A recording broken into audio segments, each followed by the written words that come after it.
அதுக்குன்னு இவ்வளோ சோம்பேறித்தனம்லாம் ஆகாதுங்க. ஏன் இப்படி சொல்கிறேன்னா, வீடியோவில் பாருங்கள். 12 மணி தான் இன்னைக்கு ஸ்டோருக்கே போனோம். போய் பார்க்குறோம் ஆர்டர் இல்லாமல் எல்லாருமே உட்காந்து இருந்திருக்காங்க. ரொம்ப மோசம் இன்னைக்கு. சரி கொஞ்ச நேரம் கழிச்சு நம்மளுக்கு ஃபர்ஸ்ட் ஆர்டர் இருந்துச்சு. கரெக்டாக சேஃபாக டெலிவரி பண்ணிட்டோம். 2வது ஆர்டர் தான் சோம்பேறித்தனம்னு சொன்னனே தான் அது. அப்படி தான் நினச்சிட்டு போனேன். பார்த்தா அவங்க வயசானவங்க. அவங்களுக்கு அவங்க மகன் ஆர்டர் பண்ணியிருந்தாரு. அதனால நம்ம கரெக்டாக 3 மாலம் கிட்ட ஏறி கரெக்டாக அவங்கள்ட்ட போய் டெலிவரி பண்ணிட்டு எவ்வளோ காசோ அதை நம்ம கரெக்டாக கலெக்ட் பண்ணிட்டு வந்துட்டோம். 3வது ஆர்டர் பார்க்குறேன் கரெக்டாக ஆஃபீஸ் லைன்.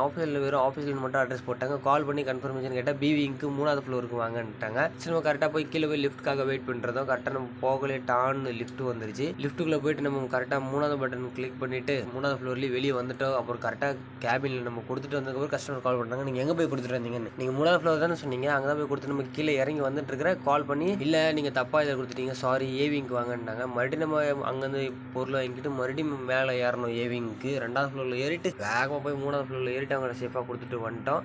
அதுக்கப்புறமா பார்த்தீங்கன்னா ஆஃபீஸில் என்ன ஆர்டர் இது கரெக்டாக ஏதாவது ஜூஸ் ஆர்டர் போட்டிருந்தாங்க. எல்லாமே ஆஃபரில் போயிட்டு இருந்துச்சு போல். 2 பேக்கையும் ஒரு பேக்கை ஸ்கூல் பேக் மாதிரி மாட்டிட்டு இன்னொரு பேக்கை தோல்பட்டியில் தொங்க விட்டுக்கிட்டு எடுறா மாப்பிளன்ற மாதிரி 2 பேரும் எடுத்துகிட்டு கரெக்டாக போய் சேஃபாக டெலிவரி பண்ணுறேன். இன்னும் இன்றைக்கி டோட்டலாக இன்றைக்கி இவ்வளோ ஆர்டர் தான் அடித்தோம். இதோட புது டெய்லி உங்களா நாளைக்கு சந்திக்கிறேன்.